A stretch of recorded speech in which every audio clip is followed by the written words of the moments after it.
नमस्कार, welcome to my channel Shanti peace of mind. दोस्तों, दीपावली के पश्चात कार्तिक शुक्ल एकादशी को देव उठनी ग्यारस या हरि प्रबोधनी एकादशी के नाम से जाना जाता है। वह एक समय की बात है, नारद जी ने जगत पिता ब्रह्मा जी से पूछा, हे पितामह, कार्तिक के शुक्ल पक्ष की एकादशी को भगवान विष्णु 4 मास के शयन के पश्चात उठते हैं। इस एकादशी का क्या नाम है, व्रत का क्या विधान है तथा क्या महत्व है, कृपा पूर्वक बताइए। ब्रह्मा जी बोले, हे देवर्षि नारद, इस एकादशी का नाम प्रबोधनी एकादशी है, जो सभी पापों को हरने और पुण्य एवं मुक्तिदायिनी इस प्रबोधनी एकादशी की महिमा अनंत है। पृथ्वी पर गंगा की प्रभुता और समुद्रों तथा तीर्थों का प्रभाव तभी तक रहता है जब तक कार्तिक की विष्णु प्रबोधनी एकादशी तिथि नहीं आती। मनुष्य को जो फल 1000 अश्वमेघ और 100 राजसूय यज्ञों से मिलता है, वही प्रबोधनी एकादशी के व्रत से मिलता है। नारद जी कहने लगे, एक समय भोजन करने, रात्रि को भोजन करने तथा पूरे उपवास करने से क्या क्या फल मिलता है, सो मुझको समझाइए। ब्रह्मा जी बोले, हे पुत्र नारद, एक बार भोजन करने से 1 जन्म और रात्रि को भोजन करने से 2 जन्म तथा पूरे दिन उपवास करने से 7 जन्मों के पाप नष्ट हो जाते हैं। जो वस्तु ना मिल सके और दिखाई ना दे सके, वह भी हरि प्रबोधनी एकादशी का व्रत करने से प्राप्त हो जाती है। सुमेरु और मंदराचल के समान भारी पाप तथा अनेक पूर्व जन्मों में किए गए संपूर्ण पाप भी इस व्रत से क्षण भर में नष्ट हो जाते हैं। विधि पूर्वक थोड़ा सा पुण्य कर्म भी बहुत फल देता है, परंतु विधि रहित चाहे अधिक किया जाए तो भी इसका फल कुछ नहीं मिलता। संध्या न करने वाले नास्तिक, वेद निंदक, धर्मशास्त्रों को दूषित करने वाले, पाप कर्मों में रत, धोखा देने वाले, ये सब चांडाल के समान है। जो विधवा अथवा सधवा ब्राह्मणी का भोग करता है, उसका कुल नष्ट हो जाता है, पर स्त्रीगामी के संतान नहीं होती और उसके पूर्व जन्म के संचित श्रेष्ठ कर्म भी नष्ट हो जाते हैं। और जो गुरु और ब्राह्मण से अहंकार युक्त बात करता है, वह भी धन और संतान से हीन होता है। भ्रष्टाचार करने वाले, चांडाली से भोग करने वाले, दुष्ट और नीच पुरुष की सेवा या संगति से प्राप्त हुए समस्त पाप भी हरि प्रबोधनी एकादशी के व्रत से नष्ट हो जाते हैं। हे नारद, जो मनुष्य अपने मन में हरि प्रबोधनी एकादशी व्रत करने का संकल्प मात्र करते हैं, उसके 100 जन्मों के पाप नष्ट हो जाते हैं। और जो रात्रि जागरण करते हैं, उनकी आने वाली 10,000 पीढ़ियां स्वर्ग में जाती हैं। वे नरक के दुखों से छूटकर प्रसन्नता के साथ विष्णु लोक में जाते हैं। ब्रह्म हत्या आदि जैसे पाप भी इस व्रत से प्रभाव से नष्ट हो जाते हैं। जो फल समस्त तीर्थों में स्नान करने से प्राप्त होता है, वही पुण्य इस एकादशी की रात्रि को जागरण करने से प्राप्त होता है। उसी मनुष्य का जीवन सफल है जिसने इस एकादशी का व्रत किया है। ब्रह्मा जी ने आगे कहा कि इस संसार में जितने भी तीर्थ हैं, उन सब के स्नान दान का फल इस व्रत से मिलता है। अतः और सब कर्मों को त्याग कर भगवान के प्रसन्नार्थ कार्तिक शुक्ल हरि प्रबोधनी एकादशी का व्रत सभी को करना चाहिए। वही ज्ञानी, तपस्वी और जितेंद्रिय है और उसी को भोग तथा मोक्ष प्राप्त होता है जो हरि प्रबोधनी एकादशी का व्रत करता है। जिसने एक बार भी इसका व्रत किया है, वही मोक्ष का अधिकारी हो जाता है। मन, कर्म, वचन तीनों प्रकार के पाप इस रात्रि को केवल जागरण मात्र से नष्ट हो जाते हैं। हरि प्रबोधनी के दिन जो मनुष्य भगवान के प्रसन्नार्थ स्नान दान यज्ञ आदि करते हैं, वे अक्षय पुण्य को प्राप्त करते हैं। इस एकादशी का व्रत करने मात्र से मनुष्य के बचपन, यौवन और वृद्धावस्था में किए हुए संपूर्ण पाप नष्ट हो जाते हैं। इस रात्रि में जागरण करने का फल चंद्र ग्रहण और सूर्य ग्रहण के समय पुष्कर में स्नान करने से 1000 गुना अधिक है। जो मनुष्य प्रबोधिनी एकादशी का व्रत नहीं करते उनके सब पुण्य व्यर्थ है। अतः हे नारद, तुमको भी विधि पूर्वक यत्न के साथ इस व्रत को अवश्य करना चाहिए।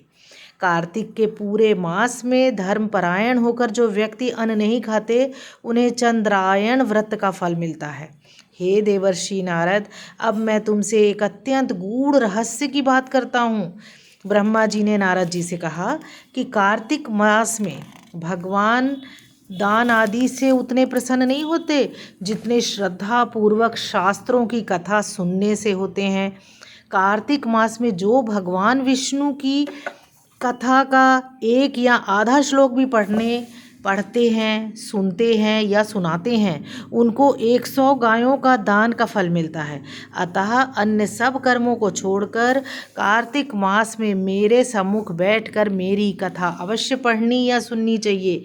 इस मास में शास्त्रों की कथा कहने और सुनने से 10,000 यज्ञों का फल मिलता है और साथ ही साथ सब पाप भी नष्ट हो जाते हैं। जो नियम पूर्वक हरि कथा सुनते हैं वे 1000 गोदान का फल पाते हैं। विष्णु के जागने के दिन जो भगवान की कथा सुनते हैं वे 7 द्वीपों समेत पृथ्वी के दान करने का फल पाते हैं। जो मनुष्य भगवान की कथा सुनने के पश्चात वाचक को अपनी सामर्थ्य के अनुसार दक्षिणा देते हैं उनको सनातन लोक मिलता है। ब्रह्मा जी के ये वचन सुनकर नारद जी ने कहा, हे भगवान, हरि प्रबोधिनी एकादशी के व्रत की विधि तथा महत्व विस्तार पूर्वक समझा करके बता दीजिए। ब्रह्मा जी कहने लगे, ब्रह्म मुहूर्त में 2 घड़ी रात्रि शेष रह उठकर शौच आदि से निवृत्त होकर दंत धावन आदि करके नदी, तालाब, कुआं, बावड़ी या घर में जैसा भी संभव हो स्नान करें। फिर भगवान की पूजा करते हुए कथा सुने, व्रत का नियम ग्रहण करें, भगवान से विनय करें, हे प्रभु, आज मैं व्रत कर रहा हूँ, मेरे व्रत को सफल करें। और दूसरे दिन द्वादशी को भोजन करें, अतएव आप मेरी रक्षा कीजिए। तत्पश्चात भक्ति भाव से व्रत करें और रात्रि को भगवान के आगे जागरण, नृत्य, गीत आदि करने चाहिए। प्रबोधिनी एकादशी को कृपणता त्याग कर पुष्पों, फलों, अगर, धूप, दीप, नैवेद्य आदि से भगवान का पूजन करना चाहिए। शंख में जल भरकर भगवान को अर्घ देवें। इसका समस्त तीर्थों से करोड़ों गुना फल मिलता है। जो मनुष्य अगस्त्य के पुष्प से भगवान का पूजन करते हैं उनके आगे इंद्र भी हाथ जोड़ते हैं। कार्तिक मास में बेल पत्र से भगवान का पूजन करने से मुक्ति प्राप्त होती है। कार्तिक मास में तुलसी से भगवान का पूजन करने वालों के 10,000 जन्मों के पाप नष्ट हो जाते हैं। तुलसी का दर्शन, तुलसी का स्पर्श, तुलसी जी को नमस्कार, तुलसी जी की स्तुति, तुलसी जी का रोपण, जल से सिंचन और प्रतिदिन पूजन तथा आरती करने व कथा सुनने वाले करोड़ों युग तक विष्णु लोक में निवास करते हैं।